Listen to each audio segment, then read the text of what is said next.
today. If you talk a lot, try to open space for people who don't talk as much, and if you don't talk much at all, please feel encouraged to contribute to the discussion. So that concludes the community agreements for today. We'll pass it to our sister, my sister, your sister, the one and only, Sheikh al-Islam, mashallah, our sister, Wardah, Khalid. All right. Thank you so much for that kind introduction. And Assalamu alaikum, everybody. I'm really excited to be here with you all. Thank you all for coming. I hope you guys get a lot out of this session. Today we're going to be talking about achieving your goals. So before we get started, I want to know who is in the room. So I'm going to go around and ask everybody if you could tell me your name and what grade you're in or your age. And then if you have a goal you think you want to work on, or if you don't, that's fine too. That's what this session is for. So why don't we start with you in the back at the drift machine? My name is Mohammed. All right, did everybody go? Okay, awesome. So all of these things that you told me or you haven't thought of yet, these are your goals. So who can tell me after hearing everybody, what is a goal? I cannot hear you. You gotta speak up. Something you want to do in the future. Okay. Anything else? Something you're trying to achieve. Something you're trying to achieve. Exactly. And why is it that we all have goals? Why aren't we just kind of floating through life without goals? What's the point of having goals? Yes. Because we're all striving to improve. We're all striving to improve in what? Life. In life. Okay. Very deep. Who else had their hand up here? You were going to say the same thing? Yeah, trying to. Who else?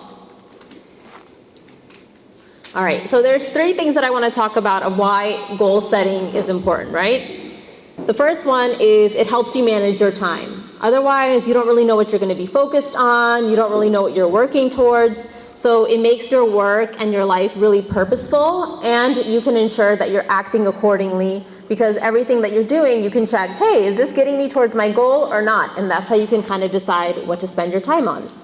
Number 2 is it makes you focus and avoid distractions, right? So say you decided that I'm really going to come to this session tonight. I really want to learn how to achieve my goals.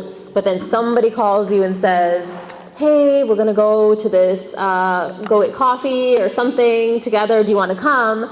And now you have to make a decision, right? You're like, wait, I really wanted to go to that talk about achieving my goals. But should I go get coffee with my friends? If you're really goal focused, which one are you going to do? You're going to go to the actual workshop and focusing on your goals, right? If you're not focused and you don't really have a goal in mind, you're like, yeah, I'll go get coffee. I'll just deal with whatever later. And you're not going to be as focused. And then finally, number 3, it brings meaning to all your efforts, and this can keep you motivated. So a lot of people ask me, like, how do you stay motivated? How do you have the motivation of what you want to do? And it's because I have these goals in mind that I want to achieve for myself, right? So when you have these goals in mind, a lot of you said good grades, and we're going to talk about that as well, or like going to a good college, or being more fit, whatever it might be. Having that is going to keep you motivated because you know what you're working toward. If you don't know what you're working toward, you're not going to have that motivation, and you're going to kind of be coasting through life, and you might end up being unhappy because you don't feel very fulfilled because you didn't spend your time working towards something that would give you that purpose and motivation. So does anybody know from an Islamic perspective what Islam says about setting goals or making a plan? Does Islam say we should just kind of like be born and just like chill till we die? Like what is it? What are we doing throughout our lives? Improving. Okay, what else? Anything with goals that you can do in Islam? Does Islam give us some goals to achieve as part of being a Muslim? Yeah. What are some of those? Hajj, yes. Huh? Jannah, yep. All the 5 pillars are basically goals, right?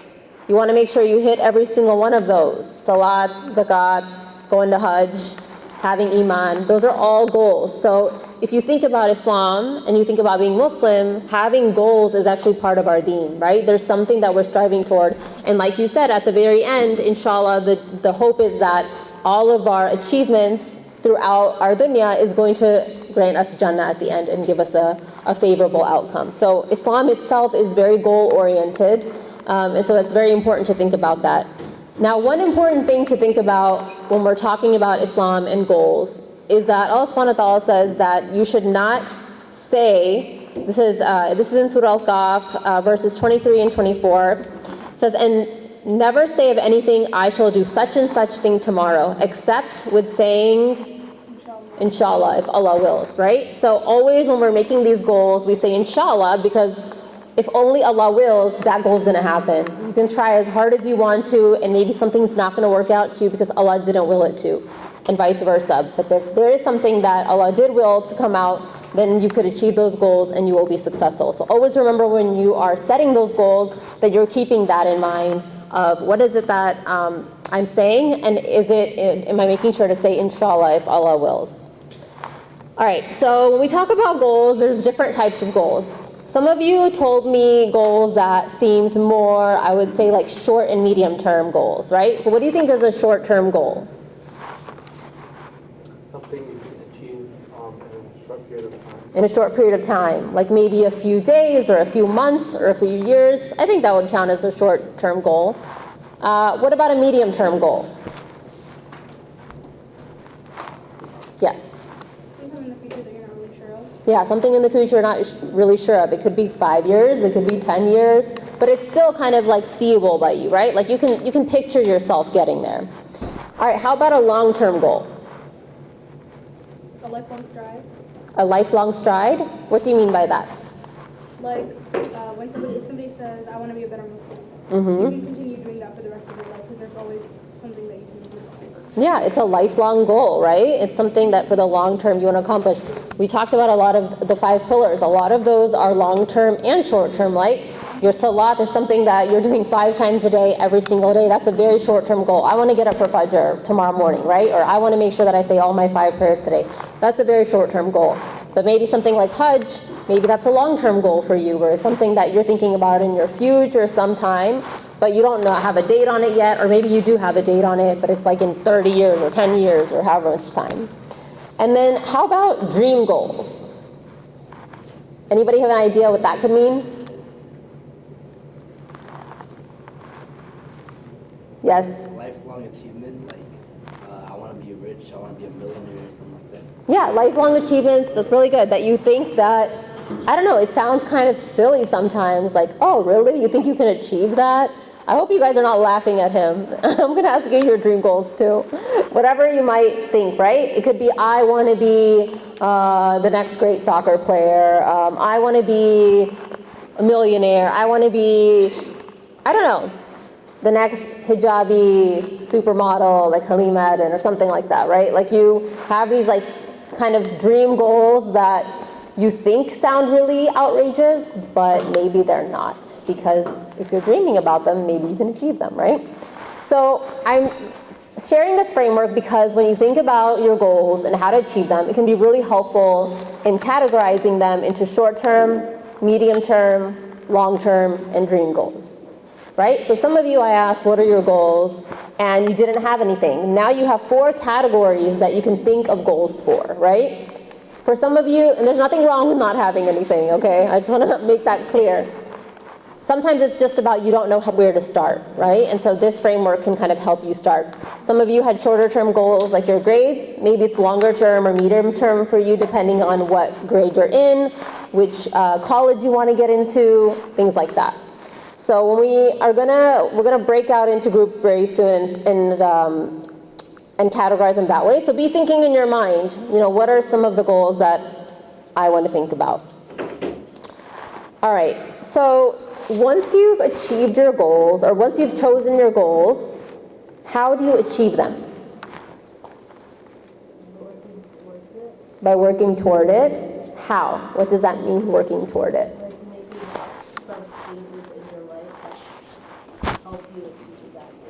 Yeah, making changes in your life that help you achieve that goal. That's a really good one. Who else? You had your hand up too. I was going to say making small, short-term goals that can help you reach your long-term. Yes, very good. What do they say? The journey of 1,000 miles starts with what? 1 mile or a single step, right? So it's all about making these small, achievable goals that you can do to get you to that longer term goal. How else do you achieve your goals? Yes? By your mindset, By your mindset. What do you mean by that? having like the right mind and wanting to achieve your goal is important to you. So like the motivation, right? Motivation, determination.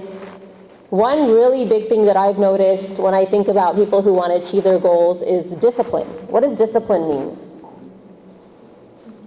Doing something when you don't feel like it. Yes, doing something when you don't feel like it. And I think I read somewhere, I watched a video recently that said the most successful people are not people that are the smartest. They're actually the people that have the most discipline, right? So even if they don't want to do something, they get up and they go do it because they know they have to do it in order to achieve that goal. So whether it's saving a certain amount of money every year so you can become a millionaire, or it's something like studying for a certain amount of time every single day so you can have a high GPA. These are little steps that you can take to achieve those goals. And knowing that what you're working towards is going to help you do that, which is why it brings it back to knowing what your goals are and then having the discipline to follow through. Because you can all say, hey, I really want to do this, I really want to do that, but unless you have the discipline and the motivation to follow through, it's not going to happen, or it's very unlikely to happen. Somebody else had their hand up, I think. No? All right, so one thing that I would recommend is knowing your style. Are you the kind of person that needs like group encouragement when you're wanting to achieve your goals? Are you somebody who is more individualistic and can do it by yourself? Do you need tutoring or something, or like to enroll in a class where you have other classmates with you that are working on achieving the goals with you? Know yourself and think about, when you think about your goals, what's my style? Which way do I work best?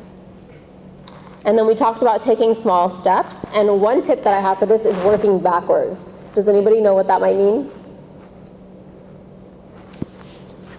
What's working backwards? Yeah, exactly, right? So you decide, okay, what is it, that goal that I want to achieve? And then working backwards means you look at it and think, okay, how can I get there? What are the things that I have to do that lead all the way up to this moment where I'm sitting right now that I need to do in order to achieve that goal? So I'll give you my personal example, right?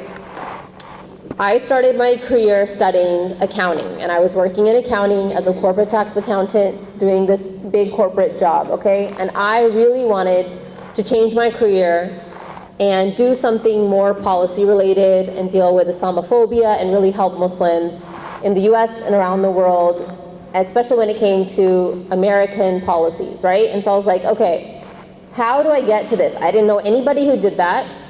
I did not study it. And I just knew somewhere like, yeah, I want to go maybe like work for the United Nations, or go like do foreign policy in the government or something like that. That was my broad goal. I had no idea how to get there.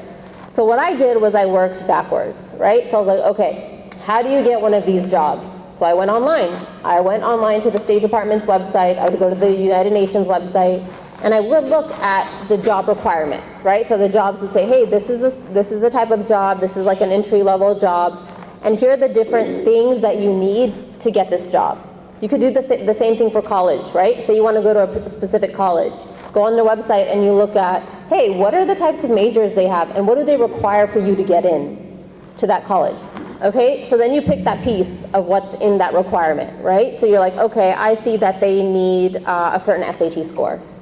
Okay, I need a certain SAT score. How do I get to that SAT score?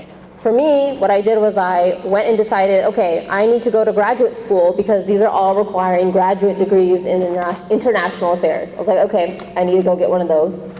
All right, and in addition to doing that, it looks like they all want a language for you to learn, right? So part of graduating with an international affairs degree, I mean, you had to test out of a language.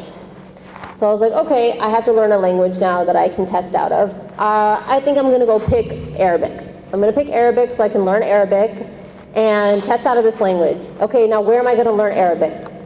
I was like, okay, let me go online and see who has Arabic programs. And then I look and I find Zaytuna College in California. I was like, all right, they have an Arabic intensive program in the summer, let me go there. And that's how I did it. It was like step by step. And then I was like, wait, how am I gonna get the time off to be able to take this Arabic class while I'm working full time. Oh, my company has this thing called a sabbatical where you can take time off of work and still get paid for part of it. That's what I'm gonna do. So how many steps did it take for me all the way just to be able to like compete into one of those jobs? That's a lot, right? How many, did anybody count how many steps that was? 20 steps. I don't think it was 20 steps, but it was a lot. 7 maybe. And then I actually forgot a step. In order to get to graduate school, you had to take an exam called a GRE. Okay, so I had to study for that exam and take time for that exam, right? So all of the steps, there are so many steps in between you and the goals, and the sooner you identify those steps, the more likely you are to be on the right track. So working backwards can really help that. So let's take that SAT example I was talking about. If you need a certain SAT score, are they still even doing SAT scores? I know some colleges are not. Some colleges are, okay. So say that you want to get a certain SAT score. Where do you start? How do you work, or like let's say you want to get into a certain college. How do you start working backwards? Check the requirements that you need to get in, okay? Like going on their website, you could even talk to former students and see what they did to get in. What else? After you figured out the requirements, let's say they require an SAT score. How do you work backwards from that? You might have to take time off something that you're passionate about. Yeah, you have to set aside time to study for it, right? And to like do your application for the college and like write the essays and all that. There's something else that you got to give up to be able to do that. Okay, so after you figure out that you need a SAT score and you've set aside time for it, then what? Yeah. You could take the PSAT. You could take the PSAT. Very good. Yeah, the PSAT, the practice SAT, to be able to understand, hey, these are the type of questions. You could even get a study book and take practice exams on your own. Yes? You can find a tutor. So if you're somebody whose style is you need like a lot of support, or you need somebody who's on you all the time, or like really holds you accountable, then a tutor would be a good thing for you to do. Okay, what comes before that then? Or like what's the step before that? So you got a tutor, you're studying. Sign up. Yeah, you probably want to sign up for an exam, right? Have a date that you're taking the exam that you're working towards. So put that on your calendar. Take that time to do that. And before that, what do you have to do? Probably research the exam, right? To see when the dates are, where the location is, if you can sign up somewhere near you. And so these are all steps you can take just for that one piece of the SAT for college, right? There's all these other pieces about getting into college, extracurricular activities, recommendation letters, etc., right? And each of those would have their own steps too. So does everybody kind of get what working backwards means and the steps? Any questions on that? Feel free to raise your hand anytime if you have questions, by the way. All right, so next tip is enlisting an accountability buddy. What is an accountability buddy? Who hasn't gone yet? I want somebody who hasn't spoken yet to raise their hand. What's an accountability buddy? This section has been quiet. Should I pick on people? Yes. Someone that'll hold you accountable. Who is it? Like a friend, a parent, tutor? Yes, did you have something? No? How can an accountability buddy help you? What do you do with the accountability buddy?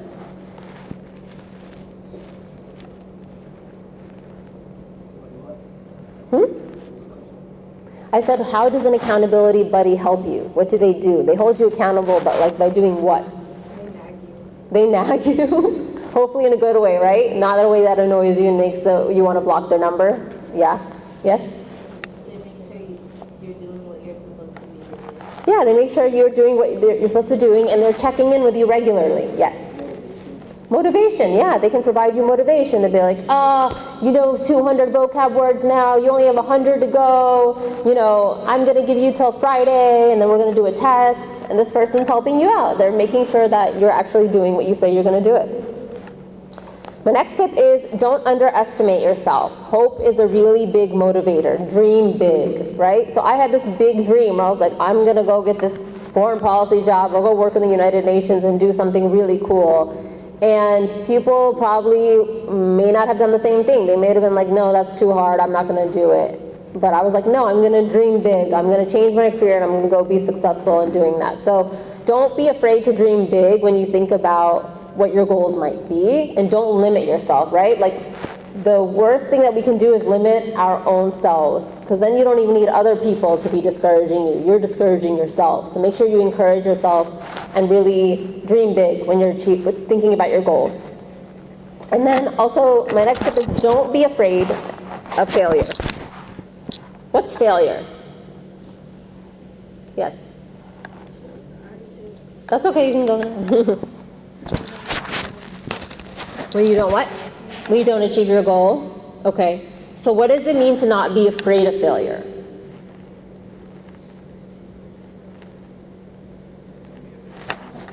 Don't be afraid to fall on your face. Right. And why is that? Why should you not be afraid of failure? Why should you not be afraid to fall on your face? Because you can get back up, right? Yes. Because everyone fails, exactly. I had many failures along my journeys, you know. I didn't actually test out of my language exam. I had to go test out of another language that I wasn't even planning to. That's okay, you just kind of roll with it, you know. What matters when it comes to success is how you pick yourself back up after failures. Many successful people had many failures, and what makes them separate is that they get back up and they don't let the failure define them. They just keep going. They're like, okay, maybe I need to try something else, but I keep going. Yes? What language was it? This was Arabic. What was the other language? Urdu. Yeah, I taught myself. So then I had to teach myself to read and write it, to test out of it.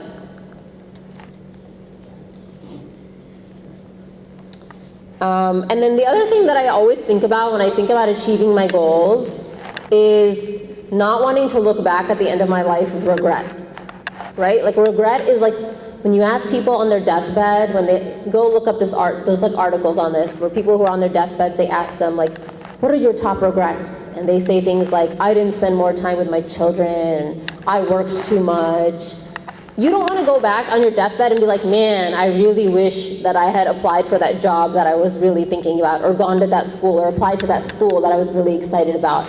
Or, you know, maybe if I had taken the time to study for that SAT, I could have had a chance, rather than just like blowing it off and not taking it seriously. So always think about, what is your future self gonna say when they look back at you now? And it's kind of like, I don't know, weird to think about your future self looking back at you, but think about it. What am I gonna say? Do I want to be one day at the end of my life and be like, man, I really wish I had gone for that goal? No, you wanna go for it. And even if you fail, at least you tried, right? You have something? Okay. And then finally, purify your intention. What did we talk about? All of your goals should be, you say what? Inshallah, right? If Allah will. So make sure you purify your intention when you're making your goal. Put in the effort that it takes to achieve that goal. Make dua that Allah subhanahu wa ta'ala helps you achieve that goal if it is in your best interest. And trust that Allah subhanahu wa ta'ala will be there to support you when it comes to achieving that goal, right? You can't do anything if Allah subhanahu wa ta'ala also doesn't will it. If He thinks that this goal is not going to be achieved, no matter what you do, it's never going to happen. But if He wants you to achieve it, no matter how many failures you have, it will happen, right? So always think about, keep that in mind. All right. Any questions? Crystal clear? Okay, so we're going to break up into groups now. We're going to do activity. So how many people do we have here? Do you want to break up in groups of 4? Yeah?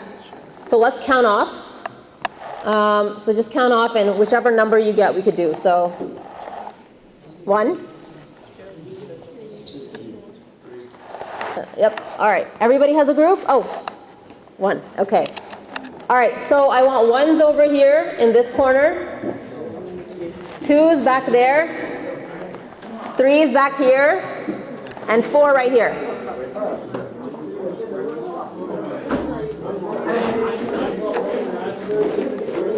Does anybody not know their group? Also might be helpful. I'm not sure if they should know, but they seem like they play like they don't know. We have like these carpets, like this 1, 2, 3, 4. They can. Perfect. Something about if they. So I think they. I don't know what group is going to be there. And now, somehow they have these like they'll act like they don't know. Oh, no. It'll be fine. Okay, is everybody in a group? Raise your hand if you are not in a group or you're lost. Yes, 3 is over here. There's way too many people over here. You're not all in a group, right? Where's group 3?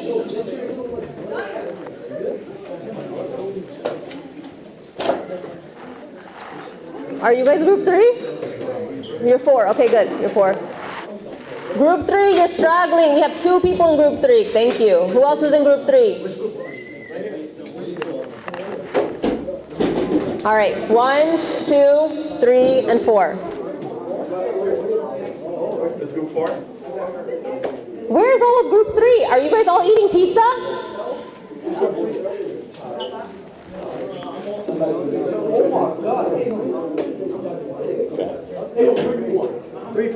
Three for 3. Okay.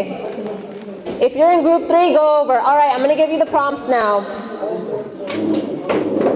So these are the questions that you're going to answer in your group. Shh, I'm giving directions. All right. So the questions that you're going to answer in your group are, number 1, write down your goals. And these are short-term goals, medium-term goals, long-term goals, and dream goals. Just write 1 for each one, okay? And if you don't know how much time is one, you can either ask me or you can just think of it yourself. Whatever you think is a short-term goal, that's fine. Okay? So write down your short-term, medium-term, long-term, and dream goals. So I'm going to give you like 2 minutes. 2 minutes to do that, okay? If you can hear me clap once, hear me clap twice, hear me clap 3 times. Brothers and sisters, our sister came from DC. She's volunteering her time, mashallah. Let's please respect the fact that she's here and go along with these instructions, inshallah. Okay? Thank you. All right, so you're going to write those down, okay? And then after like 2 minutes, you're going to share it with your group. And you're going to share what those goals are and like what do you think that you need to achieve those goals, okay? Any questions? Okay, I'm going to put a timer on for 2 minutes, so just think to yourself, you can either write it on your phone or write it on your hand or whatever. Nope. All right, so now what we're going to do is we're going to talk in our groups, and you're going to share your goals with your group. Try to be kind of quick about how you say it because everybody needs to have the chance to go. All right, so share your goals with your group and then share even just a few steps that you have in your head about how you're going to achieve them. And group members, you can feel free to chime in to the goals, right? Like if you think of a step for somebody in your group, let them know, help them out, and give them some goal suggestions. All right, so I'm going to give you 5 minutes for that.